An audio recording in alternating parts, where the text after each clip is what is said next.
Hello?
All right, class, are we ready to learn?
Let me know if you want me to pinch hit Professor Holmes.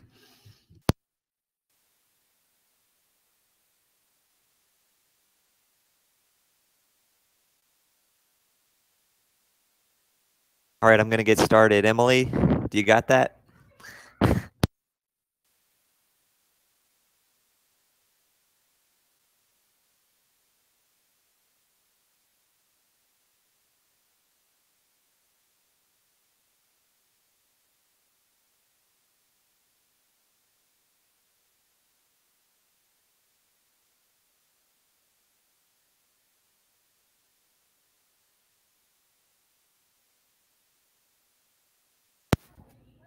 You need better variables, Emily.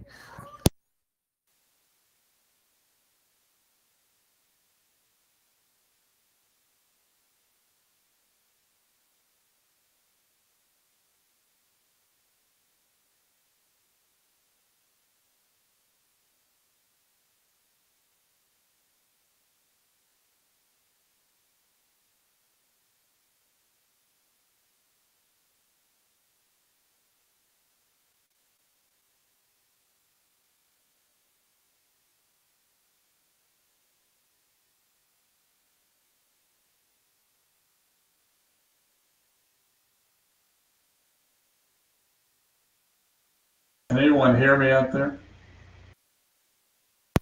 Yes, sir. Oh, what a struggle. I could not get my headphones to work with the stupid Google Chrome browser. Let's see if we can get the share desktop to work with um, Firefox. Hold on. I'm glad you're here. I was ready to teach for you, but would not have gone well. Take off, man.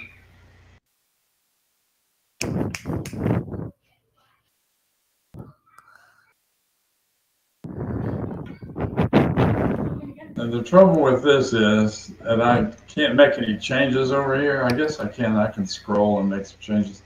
You guys see the desktop?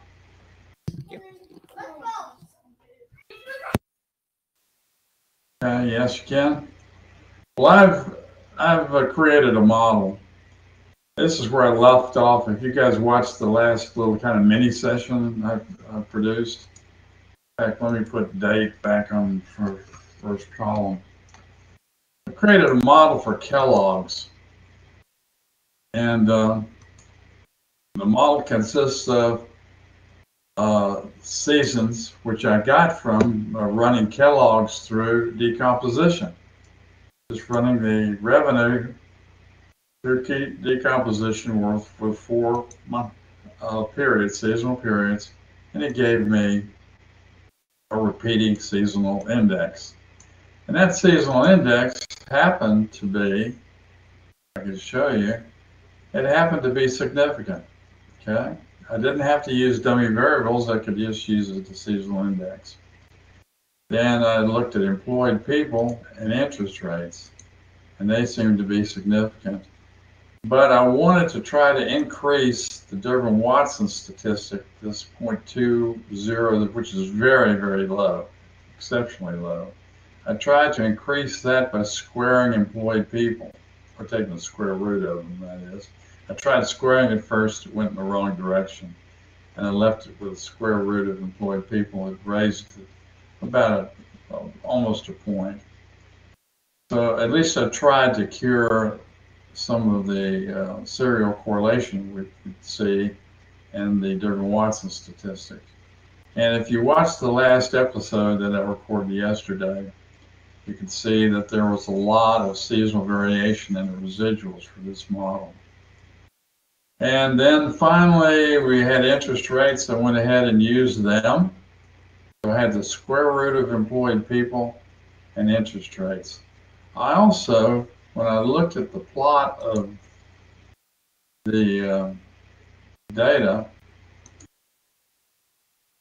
the Kellogg's data, also found that there was a little hitch. The sales dropped dramatically.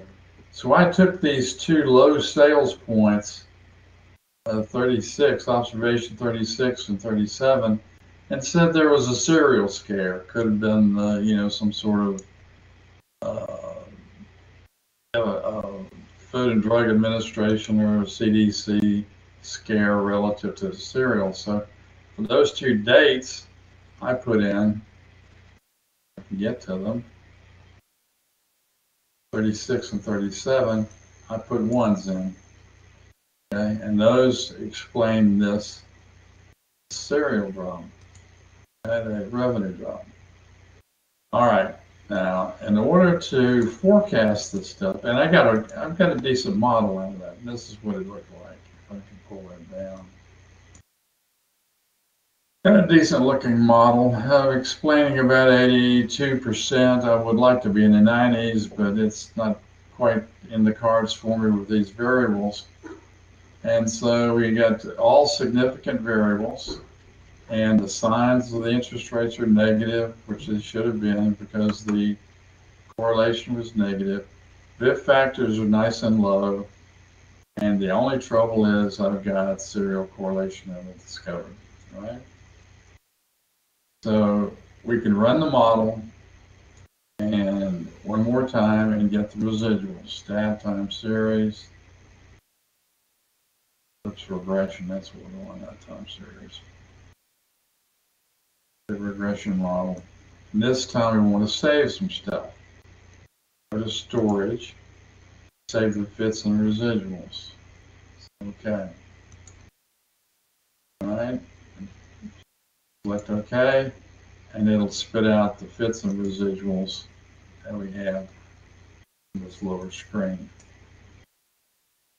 So, and we can clearly see in the residuals that we do have stat time series plot of the residuals shows we have serious cycle left in the data, or left behind in the residuals. So this information that we've got in these residuals will not be used in the forecast.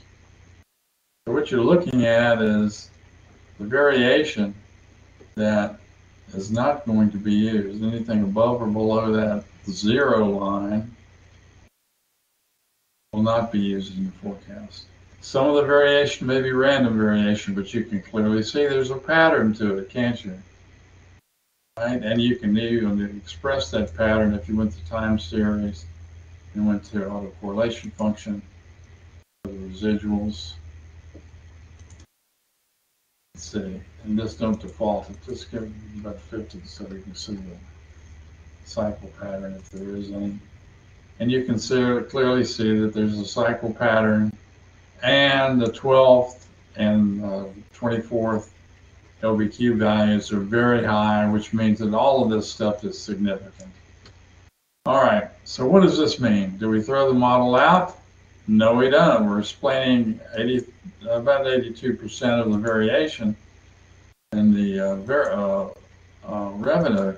I'm not throwing the model out. I'm not excluding it. I just have to mention when I'm presenting this model and its results that I cannot be 95% confident in it because of serial correlation, positive serial correlation, because of the Durbin-Watson statistic. You watched the previous session, I showed you had to look up the Durbin-Watson statistic in the DW table, where the n values, number of observations, 104, you add 1 to the total degrees of freedom appeared in the NOVA table, 104 observations, and we had how many variables? 1, 2, 3, 4 variables, okay? So we were well below the Durbin-Watson statistic. It's probably about 150 something for that level. All right, so we know we've got serial correlation, and we've got to admit it. So in the reports that you're going to write to the executives, you have to say that the model, you cannot be 95% confident in the model because of serial correlation. Let's open up another column between the fits and residuals. Call this one squared fits. And call this one squared residuals.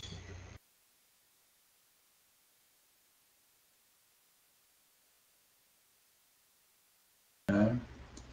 And what we're going to do is apply the KB test after we get a forecast. I'm going to do that after the forecast so I don't have to re-enter the model variables to get a forecast. In order to forecast Kellogg's, I'm going to have a forecast of every one of the variables that we have. And what I've done is I've had a forecast of employed people, and I took the square root of that. That's one of the variables, remember, that we used in the model. And I have a forecast of interest rates. We didn't have to square that. I have the forecast of the seasonal index, which is simply repeating year after year. So just copy 4 and then copy and paste the next 4. And I did not forecast a cereal scare. I didn't want to tell the executives that we're going to have another Food and Drug Administration cereal scare, whatever caused that, okay? Everybody with me? Yes, no? Can you hear me?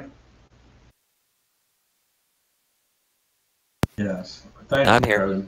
Appreciate it, man.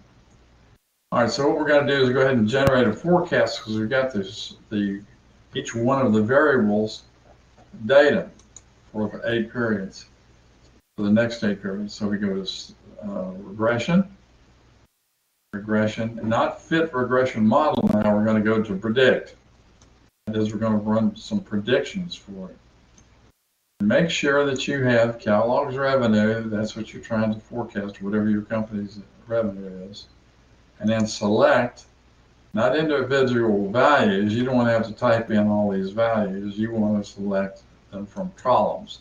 And it opens the columns up. It shows you the columns that you can pull those forecasts from on the left-hand side.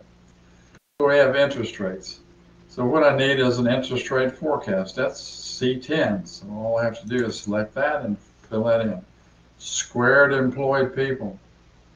Squared employed people forecast. And there it is. Notice all I did was take, or square root of the employed people forecast. I took the employed people, just took its square root. I didn't go back and reforecast square root. And then we have the seasonal index. I have the seasonal forecast. And the cereal scare, I have the cereal scare forecast full of zeros. Okay? Everybody happy with that? And then you want to store the predicted values. Those are the forecasts. Don't worry about the standard error. And don't worry about the predicted limits. Get the confidence limits. Those 2 elements. Predicted fits and 95% confidence limits. Here we go. Press the little button. Say OK. And lo and behold, we have the forecast. If I can get it moved over here so you can see it. We've got the predicted fits. That is actually the forecast values. P fits, forecasts. Limits, 95% confident limits below the forecast, 95% confident limits above the forecast. Have you ever been around somebody asking about forecasts and say, what's your highest and lowest values? What's your highest forecast and lowest? This is the most likely predicted fits. There's a 95% confidence limit that this is the lowest that should be. And 95% confidence, this is the highest it should be. There's 95% probability that any observation that comes in the future will fall someplace between those limits, hopefully close to the predicted, the expected value, the predicted fits. Okay? Everybody's with me. And we can check that forecast. Reasonableness, control copy the p-fits. Sail on over to, if I can get it to do it, to the actual data. Open a column up right next to Kellogg's. And put that forecast right down below, right at the beginning of the end. Well, let's label it column first. Let's call that Kellogg's regression. K-E-L regression. Or AG forecast. Okay. KEL, not REL. KEL, regression. Okay. So what we'll do is go all the way down the end of the column, right past the end of the data, paste Kellogg's forecast. And let's get a plot of it that we can put in the paper and show the executives what your forecast looks like. The stat times series plot, multiple columns because we got the actual data plus the forecast. There's Kellogg's and our forecast of Kellogg's revenue. There it is. Okay? And that looks really pretty. And nobody's going to argue against that. It's got seasonality in it, and it's got kind of a similar type of bouncy round trend. And you can take the line tool up there and connect the last observation of the data to the first observation of the forecast. And that's what it looks like. It's got the seasonality expressed. It says that you're going to get back on the major seasonal periodicity that you had. And the forecast is essentially tailing off a little bit. It's still decreasing. Okay? Because it's being subjected to this recent trend associated with kind of lack of interest in Kellogg products. It's not going to kill you to tell the executives that, because there's no program that you put in place to turn that around, right? That's the point of having a pro forma strategic plan that you can put programs against to try to turn it around. So I'm not asking you for a goody two-shoes forecast. Got that, everybody? I'm not asking you to have one that turns up like a hockey stick. I want you to forecast reality, and that's exactly what we've got here. Based on, if they keep on doing what they've been doing, this is what they're going to get. Okay, you got it? So you can copy this forecast, copy the graph, and paste it directly into your class project. So does anybody got any questions about this?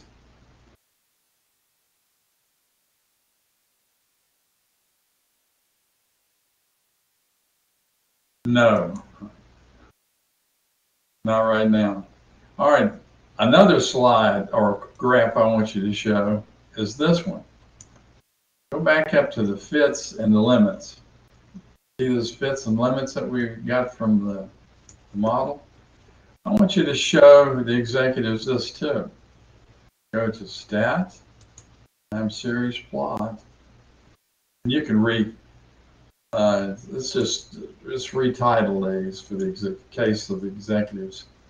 Call these Kellogg's fits, Kellogg's forecast fits.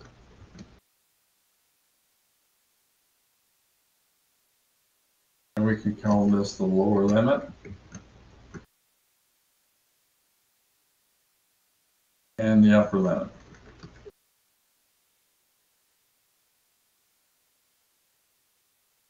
Okay.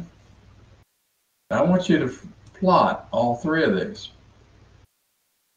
Stat, time series plot, multiple columns again. And here we go. Kellogg's forecast fit, lower limit and upper limit. Here we go. Bang.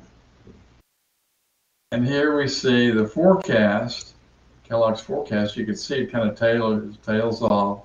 It's not a bright future for Kellogg's. They're continuing their kind of downward slide. But you see the interval between the upper limit and the lower limit? Forecast will always fall within the limits because these limits are calculated from them. So hold your breath. Don't say the forecast looks good because it falls within the limits. That's BS. It always does, okay? So don't tell me that. What I'm interested in is whether or not this interval changes over time. And this interval does it look like it changes?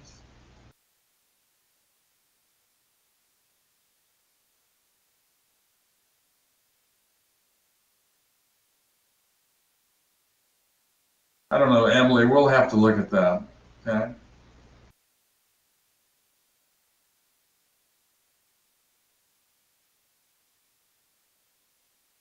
Okay. Well, yeah, not right now. We'll go, I'll see if we can go over a RAMA before we quit. No, it doesn't change. That means that your confidence level in those forecasts, that 95% confidence level, remains constant over the forecast. So you don't lose any confidence. Okay? Whatever the confidence level is, you can't be 95% confident, it's something less than that, but you're not losing confidence over the forecast. If these uh, limits widen over the forecast period, that is, they widen out and become wider over the forecast period, that's an indication that you're losing confidence. Okay? So you might have lost confidence relative to serial correlation, but the confidence level doesn't change for the forecast. Okay? So make sure you emphasize that. Now, let's see if we've got serial correlation. We've got the fits and the residuals we had from the original model. So let's square the residuals, or square the fits. Calculator. Going to put this in squared fits. And it's simply fits times fits, right? Fits, asterisk fits. There we go. Squared residuals is calculator.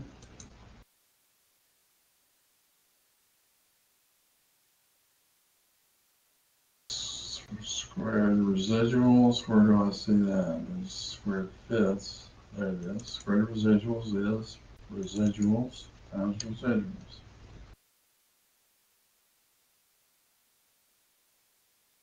Bang. Now what we need to do, we've emphasized the variation by the squaring process applied to those data. And we're going to see if the fits predict the residuals. If the model predicts the residuals, that means that you've got something called heteroscedasticity. So let's go back to stat. Let's go to simple regression. Let's just pull another regression model. We're going to fit one. And I want you to nuke every variable you've got in it. That's why I want you to do this last. Take every variable out and make sure you don't have anything in it. It's got to be as clean as a driven snow, okay? And the response is going to be the squared residuals, okay? And we're going to see if the squared fits predict them. You ready? Select OK. And look at, the only thing you need to look at is the t-value. You see this t-value, the squared fits t-value? Is it a good predictor of residuals? Tell me. Is it? Tell me, tell me, tell me. Look at that t-value. Get more than 30 observations, the t-value should be, if it's significant, yes, it is a predictor.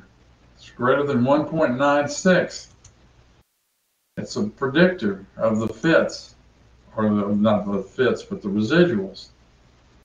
The fits predict the residuals.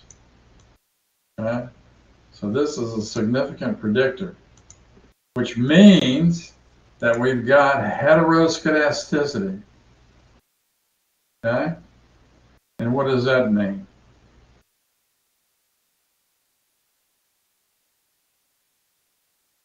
Somebody tell me.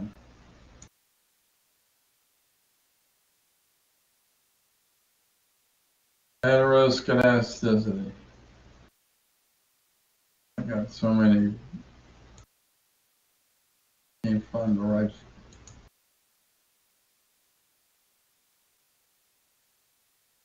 Bad news. Hey, Zach, you got it. Heteroscedasticity means that you can't be 95% confident in the model. There's a missing variable that should be able to explain that increase or that change in. Let's get another time series plot of the residuals.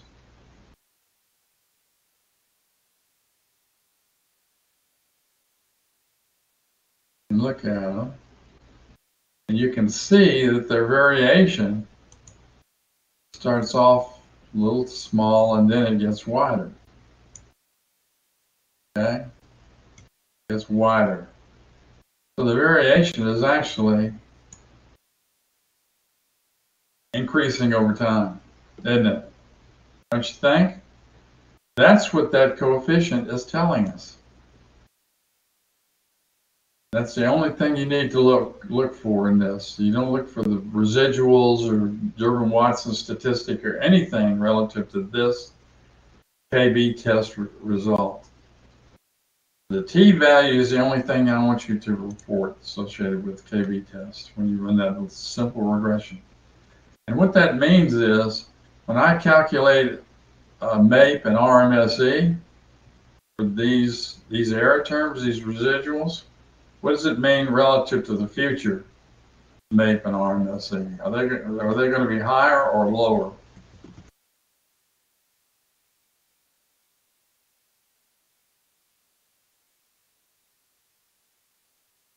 I'm talking about past the model results.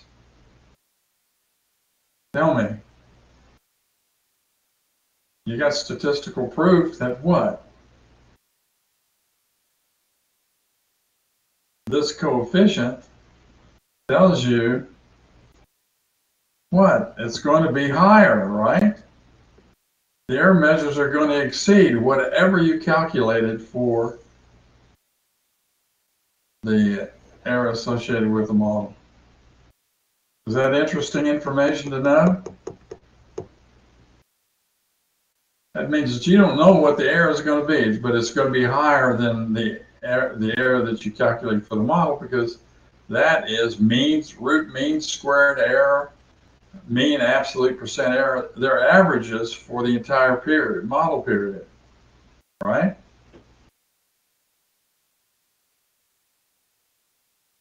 They're averages for the entire model period. And what's going to happen to that average past the model period? That average is going to increase. Okay? It's going to go up. That's the bad news, Zach. You got it? So you lose confidence in your error, or the error that you get from the model, the RMSE and MAPE. Do I need to calculate for that for this model, or can you guys remember how to do it? Tell me. Somebody give me some feedback.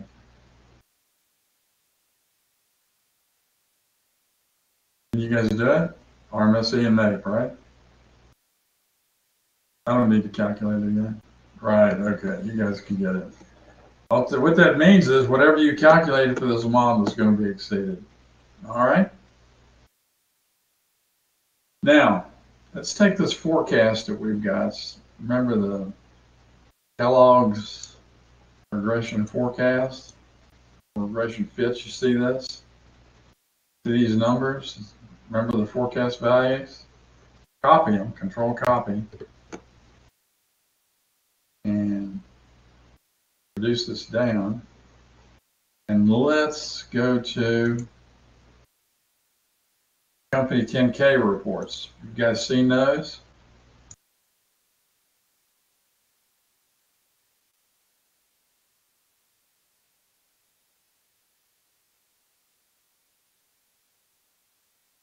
Can't see it. I got to exit this. I got to share desktop again. Let me hold on a second.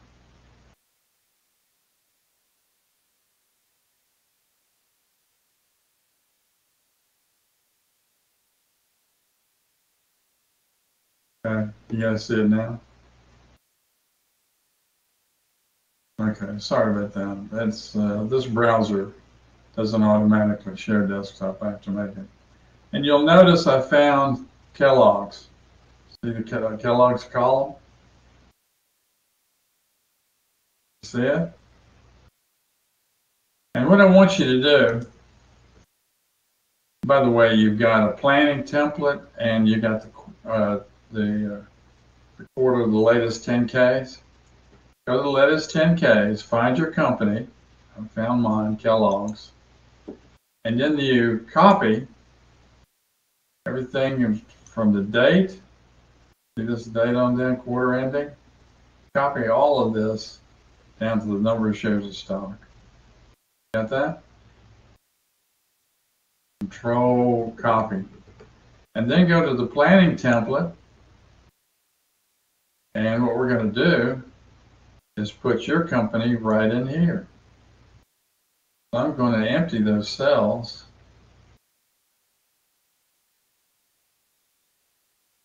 If I can clear the cells, clear contents. And I'm going to just simply paste the Kellogg stuff in there. You see it?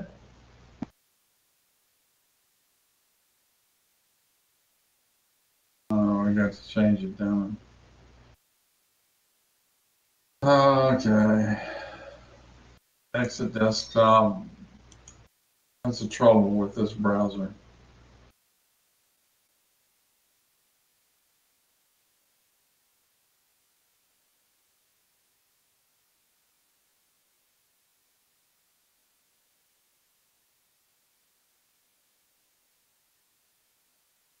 Okay.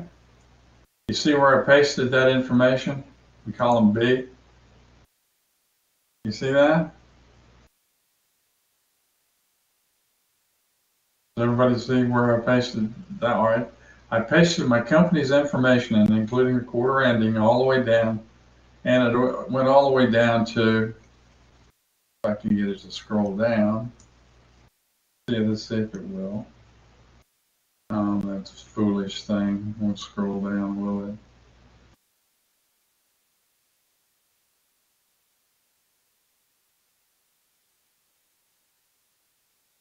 All right. And what we need to do is exit desktop and start it again. You'll scroll down, you can see the absolutely amazing.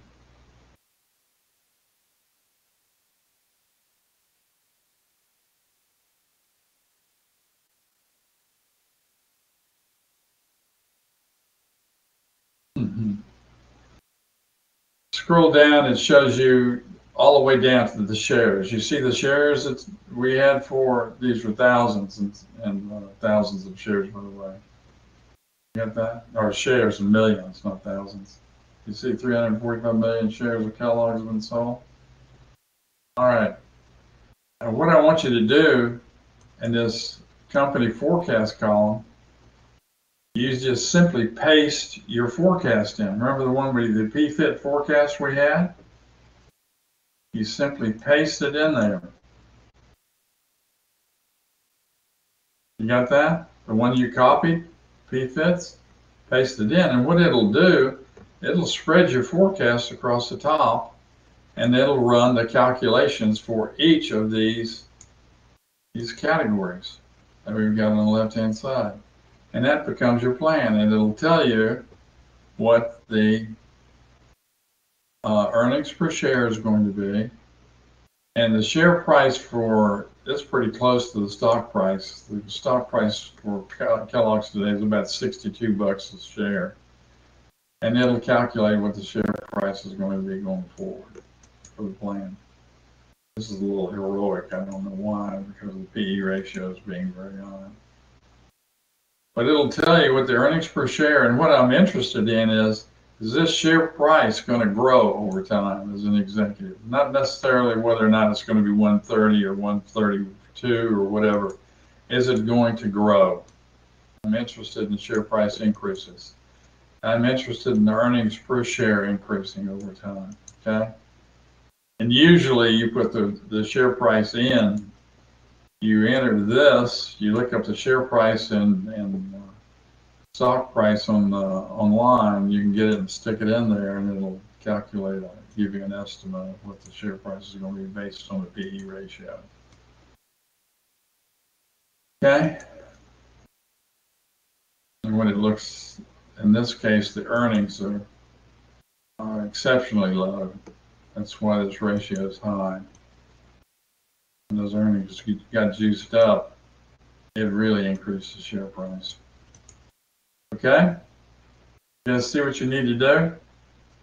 Copy and paste. Copy from the yellow 10K reports, copy your company's information, including the quarter ending, paste it in. Copy your forecast, paste it in. And it will automatically populate the forecast across the top by a quarter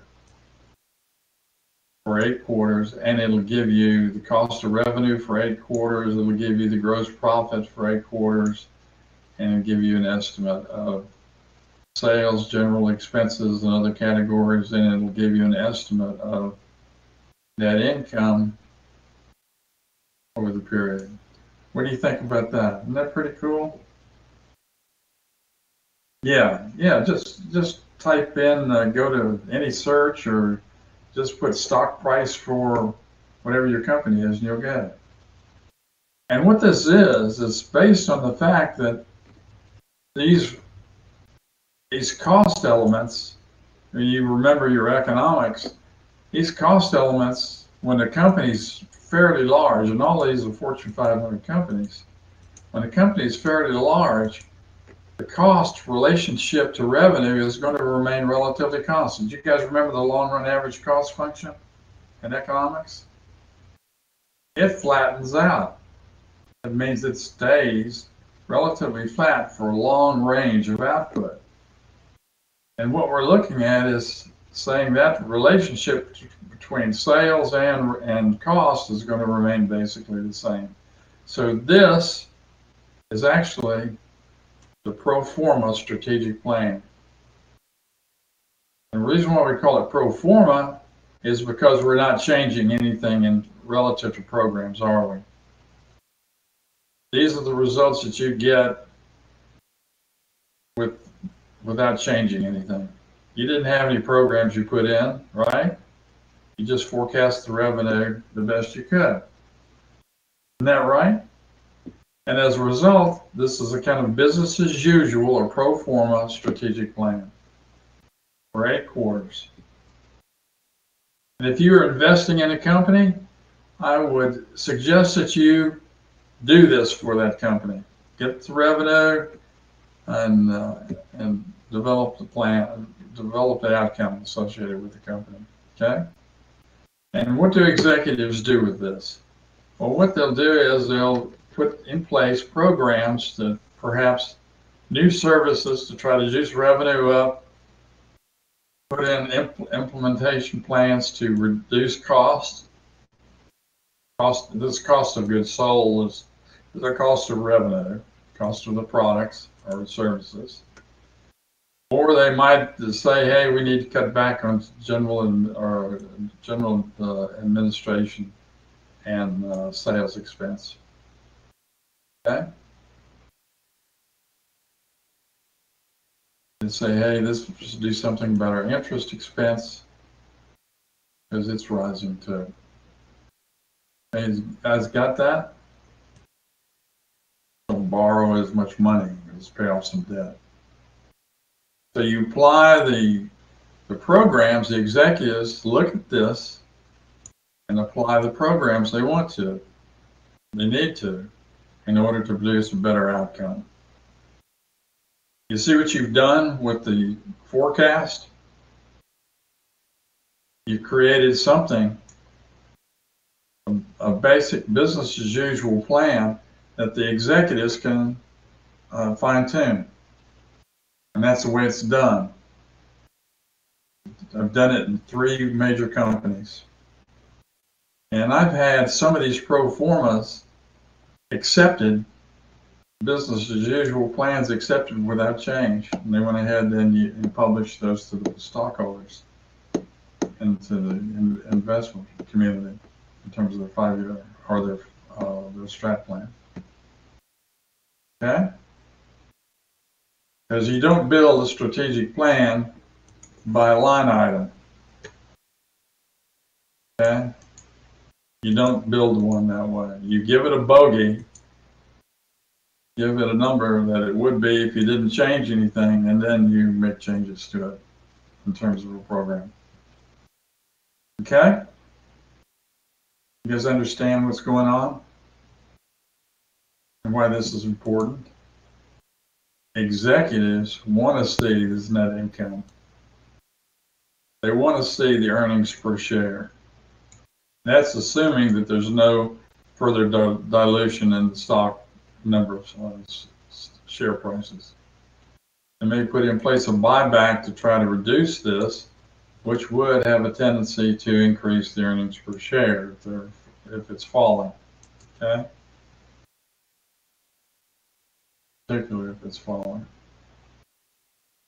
You guys understand this? And why it's important? This is the money shot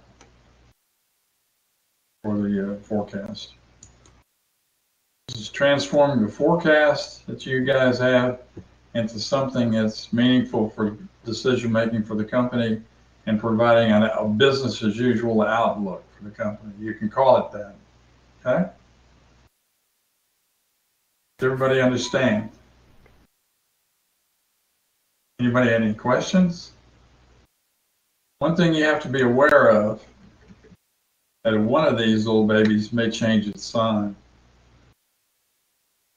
And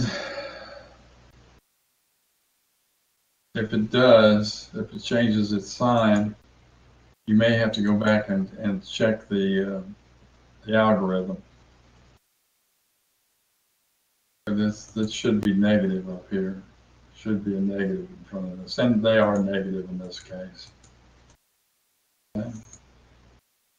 Just make sure that whatever we have here is consistent with the mathematics over here on the left-hand side.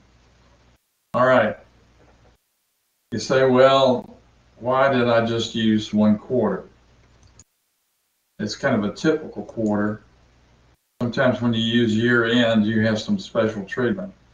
Typically, when you do this, you have maybe 4 quarter examples that you average to come up with these numbers when you guys get in doing this for your company. Just take a year's worth of data, and you can get the year end without special adjustments, and use those numbers to do the distribution. But you can use the same matrix. You just put in whatever numbers you want to for the distribution. I used a single quarter, a sample quarter, to do this with. Okay? So if you got something that occurred in this quarter that doesn't typically occur, you might want to either average it out or change the quarter. But I'm telling you, you can leave it as it is and you'll get good results. Okay? So we got a quarter sample for this. Got a nice, the best forecast you can come up with regression for this. And you've got a plan that results from it. That's the best you could put together in a pro forma fashion. Tells you what the results are going to be for the company. Okay? That's what this class is about. It's called forecasting, but in actuality, you're providing not only a revenue outlook, but a financial outlook as well. You guys see that?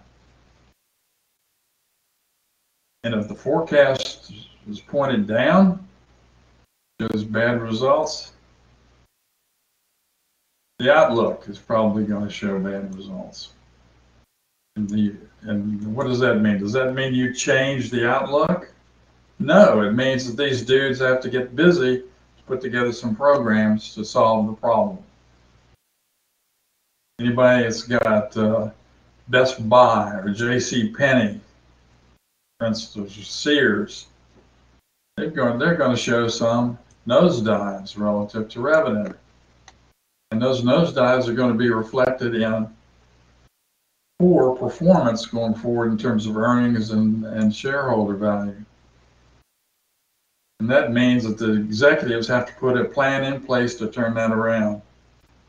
And it's your responsibility to show what the business as usual outcome is going to be. Okay? Scare them if you need to. And what I want you to do in your class projects, we'll talk about that in just a second, is I want you to tell me where you might want to focus to improve things for the company. Okay? Which ones of these areas do you want to focus on? You want to focus on generating new revenue from new products? You think you need more cost control relative to the production of those products? Or any of these other areas that look like they're kind of unreasonable? This has really got high SG&A.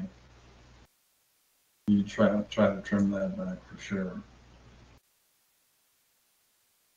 Okay? Go ahead. I don't know whether I've been in 3 Fortune 500 companies, and you never build a strategic plan from account by account basis, just rolling the stuff up in terms of everybody's guess. Why? Because it's not linked to the company's performance. And that's what you're doing, you're creating that linkage. Not only that, you've got that linkage to what? What variables did we have in the model? We had employed people, right? We had interest rates. So aren't we actually linking the outcome of the company, if you wanted to do some what ifs, to what would happen if the interest rate rises? And that's what the Federal Reserve is doing. So you can answer those questions as well, because you've got the company's outcome in terms of revenue tied to macroeconomic conditions, okay, that could change, and you could change those assumptions in terms of the forecast for those things, and how that rolls or affects the entire company's financial performance. See how all this stuff works? Guys? Any questions?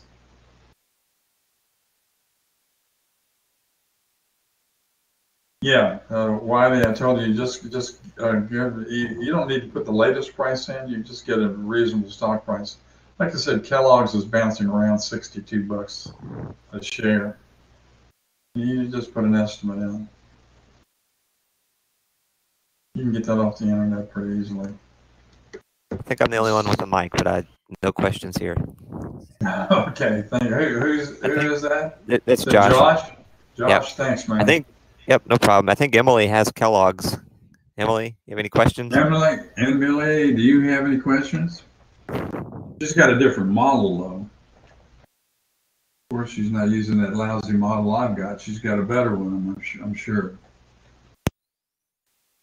Okay, so I want you to do the substitution. And like I said, as far as let's talk about the class project now. Could we do that? And then we'll get into, if we got some time, we'll talk about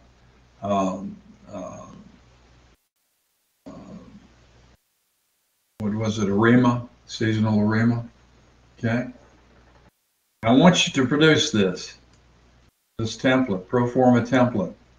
Copy and paste it for your company, put your forecast in the, here I'm pointing to something you guys can't see most of the time. I was talking about the plan, and I've got to exit desktop, and then I got to share the desktop again. And select the window, 10 company 10K reports, yada, yada, yada, allow, okay. Yeah, what I was pointing to, the body of this report is important. It's critical. That's what they want to see from the planning department. Good revenue is fine and dandy, but giving you the baseline operating scenario, and that's what you produced. And this is the money shot for the company. Got it? This is where you need to show what you need to show, all the way down to the share price, earnings per share, and share price. All right. And like I said, you've tied the revenue, the first line here, to macroeconomic conditions. So if they change, you can change the forecast for any of those variables and it would affect revenue. And if it affects the revenue, it would affect the pro forma performance of the company.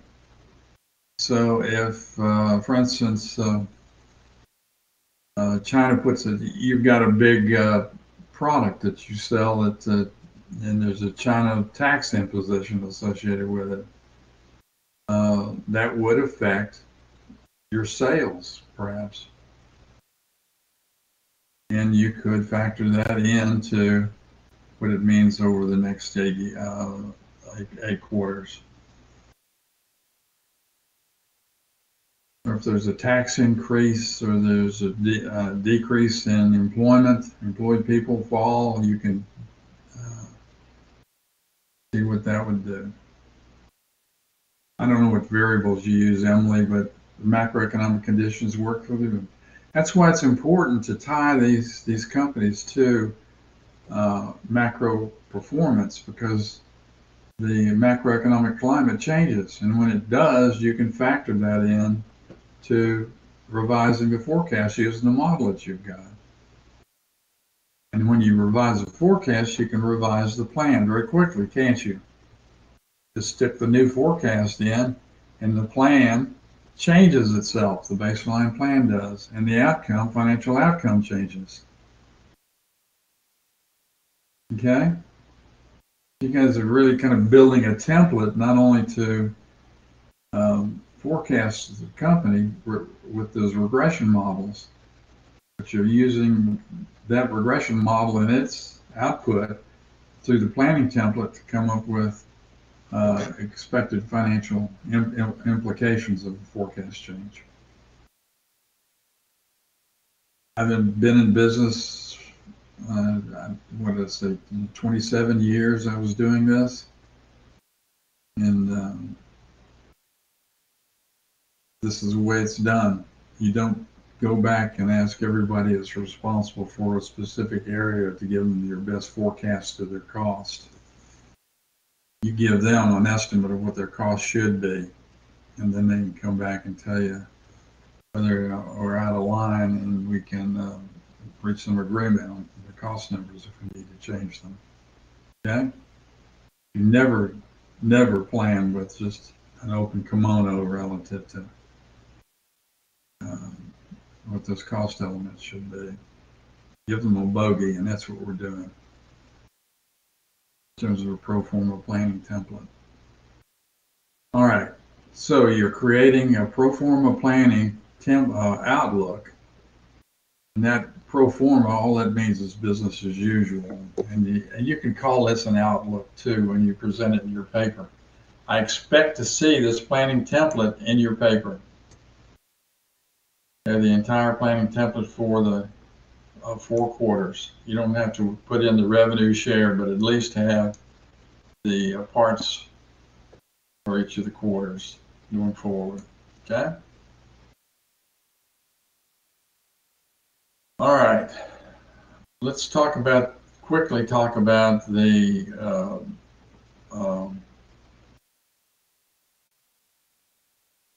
class project. I'm going to shrink this down, get rid of it.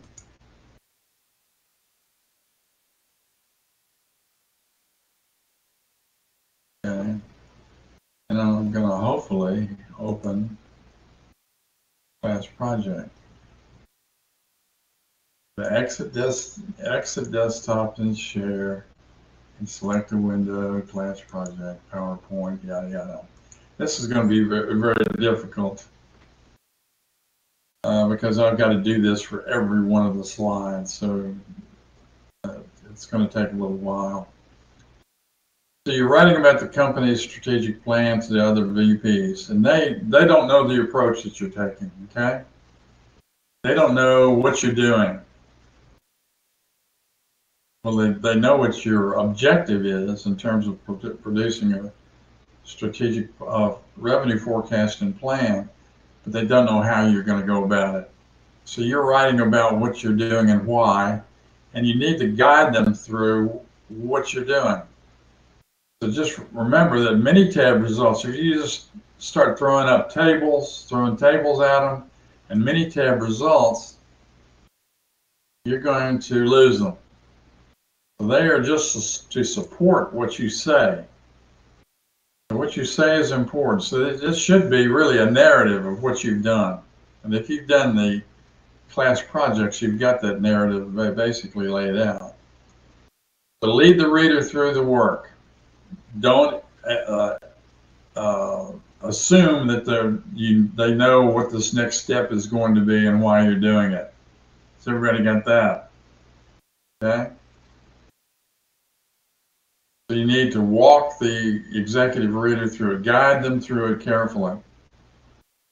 And it should flow logically from the final revenue forecast and plans, from the hypothesis statement that you make all the way through to the final forecasting plan.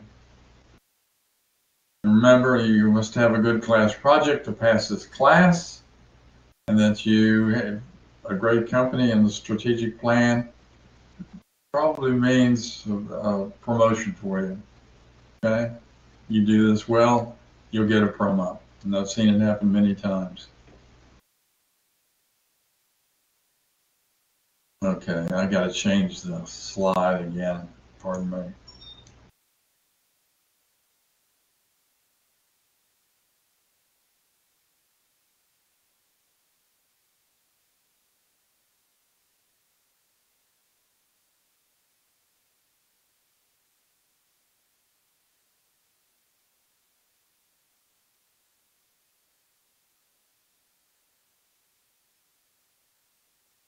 Oh, this is tedious. All right, graded points. Organization. Is it easy to read, navigate through? What I don't want you to do, when you're talking about, for instance, the characteristics of your company's revenue, like we just talked about Kellogg's, and it had a little dip, and we call that a cereal scare or whatever, and then it goes up, and then it has a down drop. I want you to talk about the plot. Use the plot as a way to talk about how your company is performing. Okay, and I don't want the plot at someplace in the appendix. Okay, what you need to do is have any statistics or very short tables. Never put long tables in the body of a report. Always put them in long tables in the appendix. If you've got something like you're showing the chi-square values or the LBQ values from an ACF that you've run, just pull out those statistics that you're interested in. Don't show them the whole doggone table. Okay? I'm going to tell you that executives will throw and not read and probably toss a report that's got a bunch of cotton picking tables in it. Okay? Tables should appear in the back in the appendix, not in the body of the paper. That is long tables. I'm going to grade for grammar and spelling, so make sure you take that off the table. Run spell check, grammar check on it. So format uses in the regression from each model type, expo, smoothing, decomposition, and rerun. What you're going to do is, I don't want to see all those models for each of the variables. I only want to see the winner, the choice that you made for each of the X variables. just show that model. For instance, so for X1, it might be employed people. I used ARIMA to come up with the estimate of them, forecast of them. Just show the ARIMA model and tell me why the others weren't as good, why you made that choice. Does that sound like a deal? It means you don't have to load it up with a bunch of models. You should have one model choice for each of the X variables. You got two X variables, so how many models does that mean you have? You're going to talk about relative to X variables. How many models? Two, right, only two. Don't show stuff that wasn't used. Never show anything that wasn't used, okay? You can tell why it's the best, but don't show other things. I'm going to check your use of terminology. Do not show any model failures. I don't want to see you walk through a regression model where you're changing a variable, trying to cure serial correlation. Cut to the chase. Show the model that works. How many regression models should you show relative to the Y variable? How many? One. One. Beautiful answer. Only show one. So this report is not a killer relative to what you need to report on, but you need to report concisely and clearly about whether or not it produces a reliable forecast. What were the reliability checks you went through to make sure that was the case? Whether it was accurate, that is the RMSE and MAPE for that model, and whether or not you've got some other problems associated with reliability relative to serial correlation and heteroscedasticity. And I want you to tell me whether or not it produces a reasonable forecast. And how do you do that? You show me the plot of the data, company data, and the forecast dependent to it, and you talk about that. Okay? One thing that turns off readers: do not use any possessive terminology. Take an objective point of view, okay? Do away with the I's and my's, okay? Take those off the table, or we. You know, some people, well, we did this, we did that. Who's the we? You need to have all three forecasting methods or no? No. Emily, if you only used, let's say you used ARIMA for both the X variables, and you used those and then you had a regression model, you only show the two ARIMAs that won and tell me why they were better than the others. Okay? Don't show stuff you're not using. That's a rule. If you don't use it, don't show it. You can talk about it, but don't show it. All right, I don't want to see anybody's report with the I or my or we in it, okay? There's no we, it's you, right? You don't take possession, it's not yours, okay? And take the I out, make it objective point of view. And omit very weak words like attempts or try. Well, I tried this 3 times and I attempted to get a good model, but this is the best I came up with. Don't use those are weak terms, okay? Do not lift sections from the text or the internet. Use your own words to explain everything, including the use of the terminology like heteroscedasticity, serial correlation. I can't offer any plots or tables without narration. So if you just give me a core dump of plots, you know, of one plot after another or one table after another without some explanation of why you're showing them, you're going to be counted off on. I want you to guide me through what you're doing. Don't show me stuff that you're not going to use or you didn't consider. But you have to prove your points. Okay? You say that the residuals from this model were insignificant. Talk about the LBQ values for the 12th and 24th lag periods for them, for instance. I mean, just show those. So those demonstrate that the residuals were insignificant. Consider what the executive reads to know and provide it. Nothing else. Okay? But I'm going to tell you, but you need to prove what you're saying.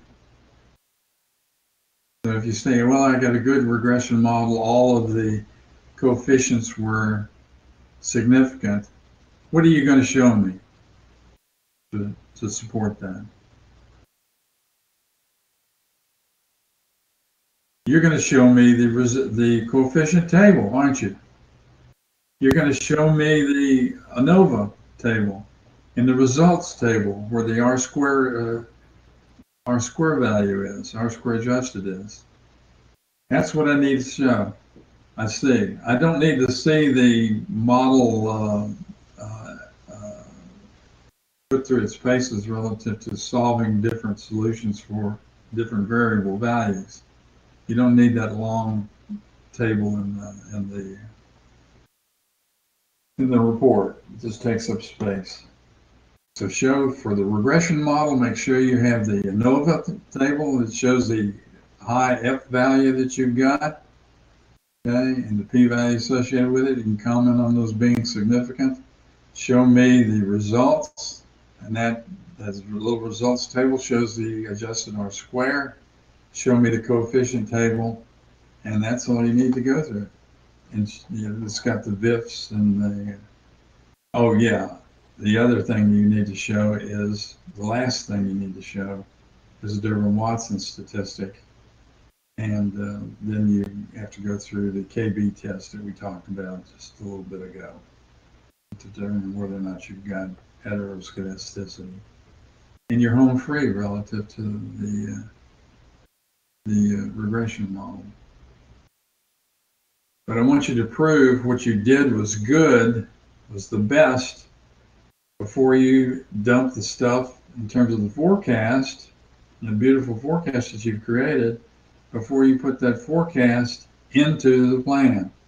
So you need to prove that the forecast was good, the variables are good, and the forecast is the best that you can find for those variables. The forecast itself was good, the regression model was good, and therefore you got the best plan possible. Does that sound like the right way to proceed?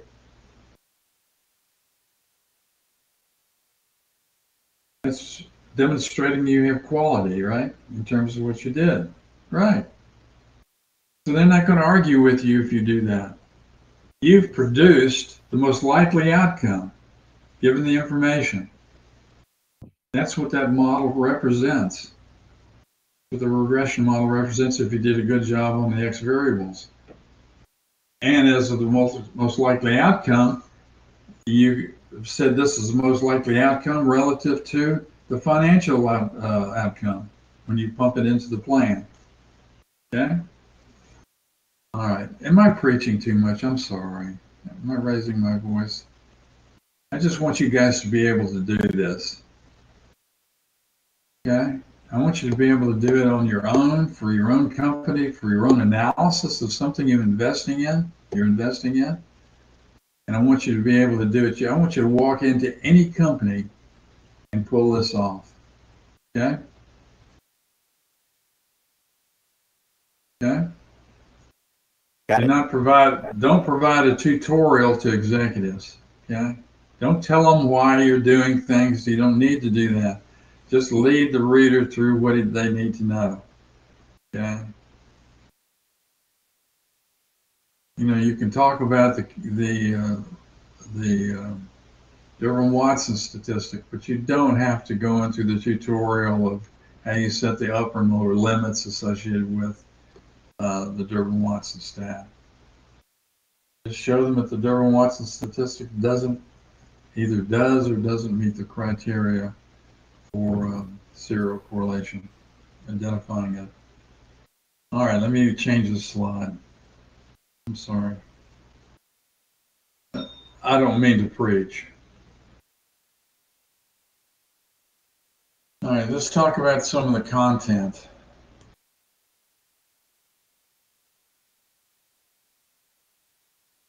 And I've got to get this thing. What is it doing now?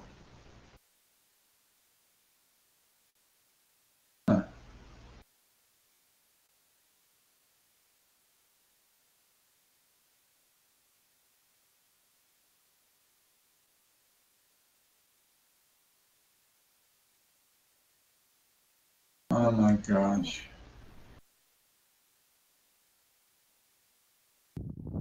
So just be straight and to the point and purely objective, Yeah, is what you're saying. that's it. That's it. If if your model is not, you can't be 95% confident in the model, say so. Okay, it's not a crime that it's you have to be 95% confident. It's just that if it is, you are 95% confident, it really kind of enhances the outcome. But if you're not, say so. All right, you should have an executive summary. That's it. KISS. Keep it simple. Okay. I don't expect reports, 30, 40 pages long. Executives are not going to read that anyway. And I don't want something 2 or 3 pages or maybe 4 pages long where you didn't prove the, that the plan is that the forecast is the best and that the plan is the best. I would include an executive summary if I were you. And that is a short spoiler. That's okay, don't worry about it. Just saying. Not too simple. Yeah, there you go. You can do simple, so can I. Maybe that's why I survived so long, huh? In business. Include an executive summary. And what this is, just consider what they use it for. Some of these executives will look over the plan, and then they'll have a meeting on it maybe 2 or 3 weeks later, okay, where they discuss it. And when they go to that meeting, they need something to jiggle their memory relative to what the report says, and that's what you need to have. It's a spoiler alert. Talk about the forecast, which is the best, which is the best method, for instance, and a short description of the method and the results, and that includes the financial results as well, okay? You got it? So this is a spoiler. It shouldn't be more than 1, possibly 2 paragraphs at the most. And I'm talking about not much longer than maybe 5 or 6 sentences. Okay. So you got an executive summary that kind of summarizes everything. It's a spoiler. You guys have seen those summaries of movies, haven't you? For instance, somebody writes a little blurb about what the movie shows, what's in it. That's what I want you to show me here.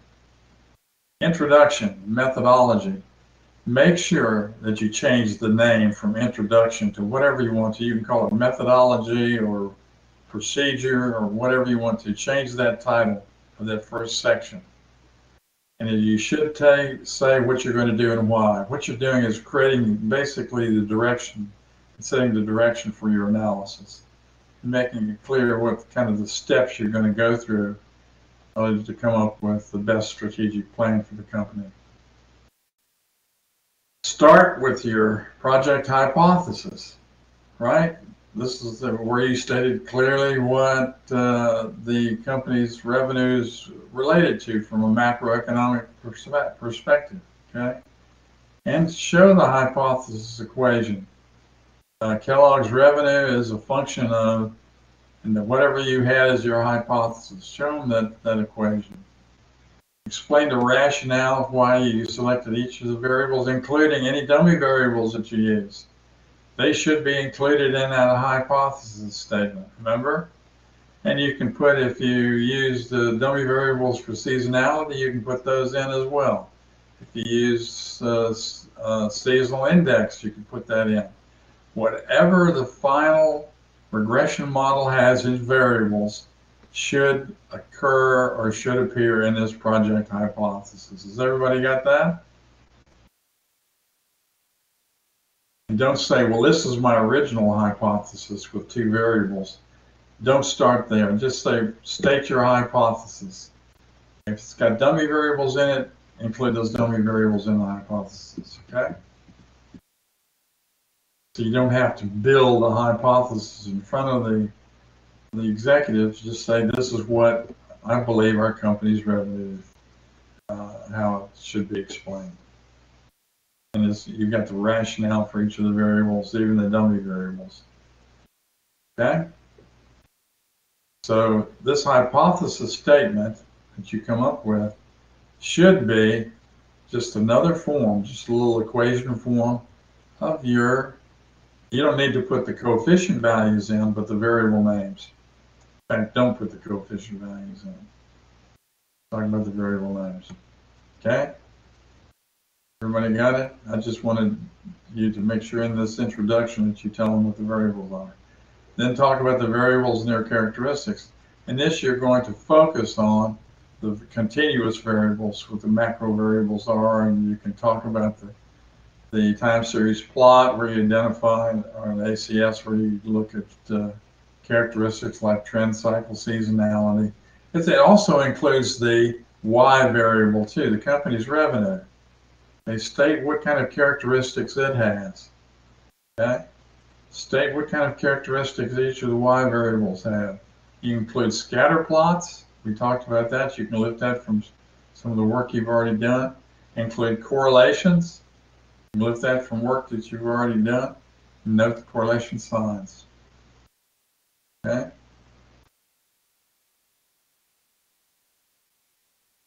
Now I've got to cancel this. Exit desktop. And then I've got to share desktop again. Select the window, class project, and allow. All right, this is another slide on content. The variables in their forecast. And what I want you to do is only show the X variable forecast and model that you use, that you selected as the best. So if you selected exponential smoothing, these are some of the points you should talk about. If you selected decomposition, these are some of the points you should talk about, okay? I've also got one for REMA, but I'm going to have to. So only talk about the method that you selected for each of the X variables, okay? And I just put this down as a tickler for some of the things you should mention when you talk about the method that you selected for each one. Okay, so you don't have to talk about this stuff. If you didn't use exponential smoothing, forget it. Forget it. If you didn't use decomposition, you use ARIMA, forget this stuff too, okay? Just show the stuff associated with ARIMA. And I've got a slide here with ARIMA. Excuse my...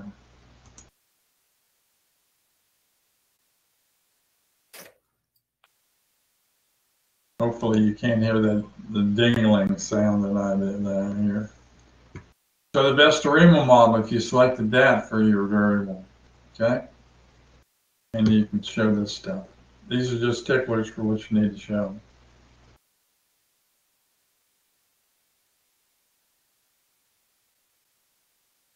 This is, I don't know about you, but this is awfully tedious for me to go through this junk.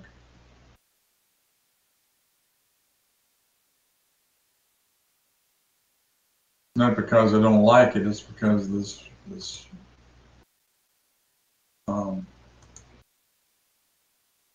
browser won't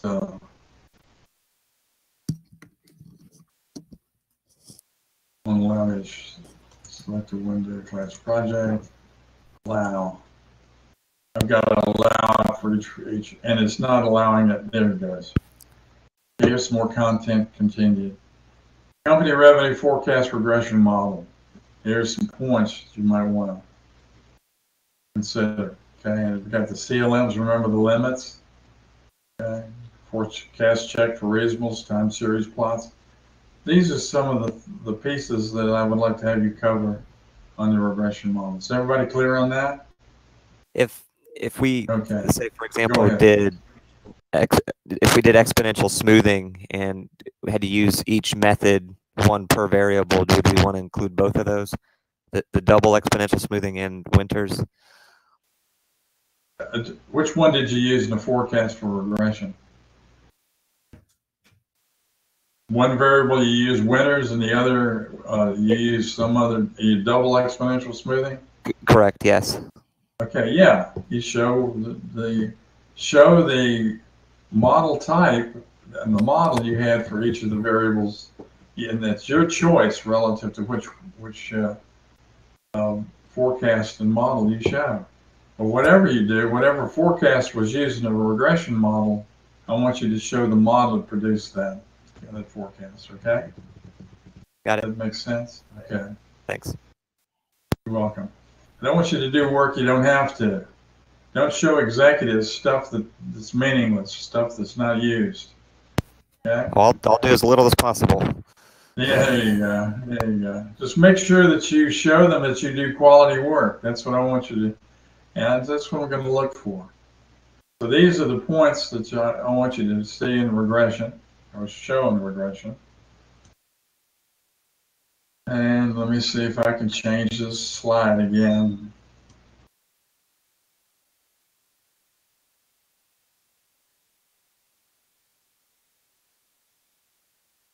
Why? There it goes.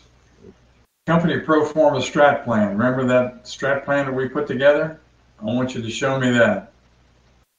Okay, that's important because the executives are vitally interested not only in your forecast and how you got it, what would the called a major business driver in some companies, by the way, the sales forecast. It shows you how you got that outlook for the forecast. At the same time, it feeds into a pro forma strategic plan that you produce. And so you've transformed that forecast into a financial outlook. And you can call it a financial outlook if you want to. A business as usual financial outlook. Then I want you to have a conclusion section and talk about the business implications of the forecast from a financial perspective.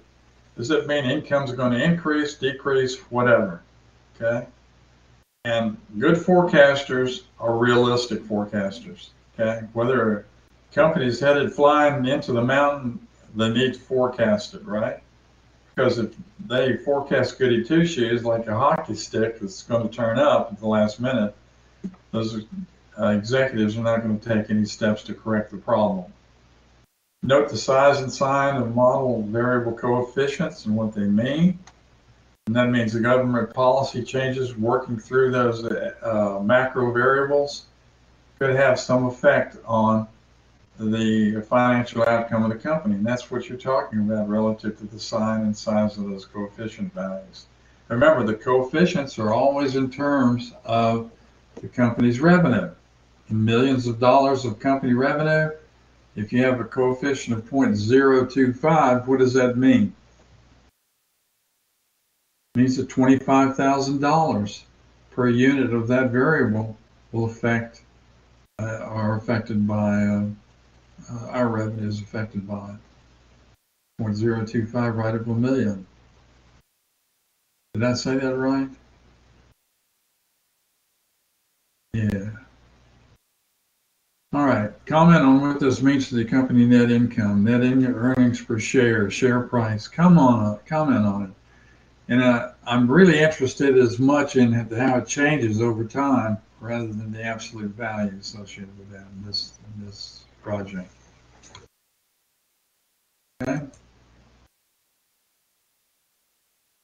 And I want you to, I'm not going to show the slide, but I want you to have a data appendix. Another thing I'm going to look for. And the data appendix should have all of the X variable data cited relative to where you got it. And it's, if you use the stuff that I gave you, the macroeconomic data, it's got Fred to web page link that you can cite as a source. Okay. And any other data and sources that you use need to be shown in the appendix.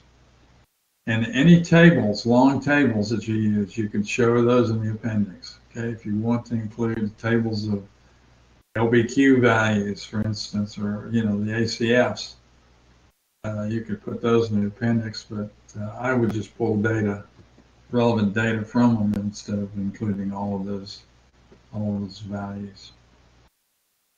So use a data appendix for stuff that was required in order for you to do your work, like variable information. You can have, for instance, if you use decomposition, you could put the list of the cycle factors back there in the table. And you refer to the last cycle factor you used, for instance. And but you need to have source citations for any X variables that you use. You don't have to do that for the company revenue. I gave that to you. And I got it from my own source. And let's talk about the, I don't know whether we'll have time to give the presentations, but there is a slide at the back end of this that says that you can put together a 4 or 5 minute presentation with 4 slides max. Let me see if I can change this and show it to you.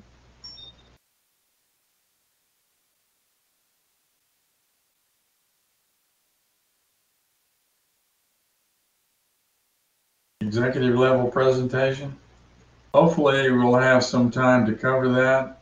I know next week we have to review for the final, but if we have time, I can allow you to turn in the slides. In fact, there's a due date for those things, I believe. And this tells you what you can use to put on each of the slides. Okay, just finalizing your final with the strategic plan and findings and regression model on the slide 3. Each variable is forecast and a brief explanation of what you get. Slide 1. Okay. I went through that backwards, but so what? Huh? Emily, you're having trouble with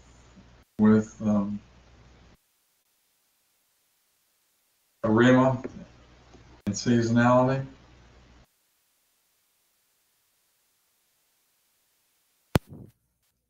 What variable do you have that you're wrestling with? Yesenia, you got the same problem? I wish this thing's not doing anything. Let me sign off and see if I can come back with the other browser again. Maybe it'll work this time. Okay. You guys stay here. If I can't get back in, I'll set up another meeting. Okay.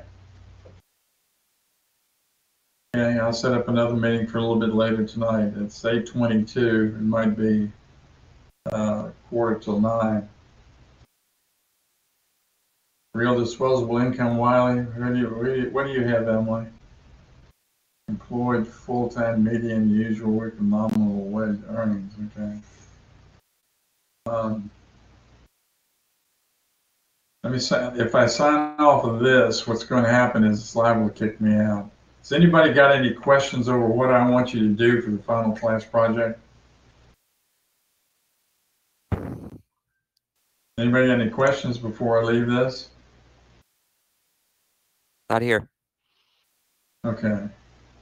You guys feel pretty confident in the procedure that we went through in this class? Okay. We went through hypothesis building, identifying variables, model building, using those variables, to refining the models, to creating a good forecast and creating a good plan from it. Pretty straightforward, isn't it? Okay. And we will have one session before we have our final exam, so I think the session Tuesday we'll have the final exam.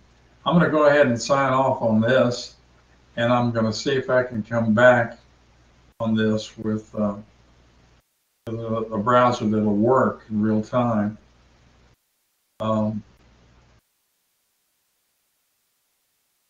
Otherwise, I'll have to set up a separate meeting and see if we can get it going. Is that okay? Anybody got any questions? No questions? All right, let me sign off, and I'll see if I can get back in. If I can't, I'll set up another meeting. So look for it. Okay, this is going to be another shot from it. This is extra credit. Good question, Zachary. Yeah, you're right. You're getting your own credit, right? Because you guys are the only ones that know what's going on, right? Give me a break. You guys are the ones that are taking the course. A lot of others are not even watching the replays or signing on and walking away from this. So I'm going to close.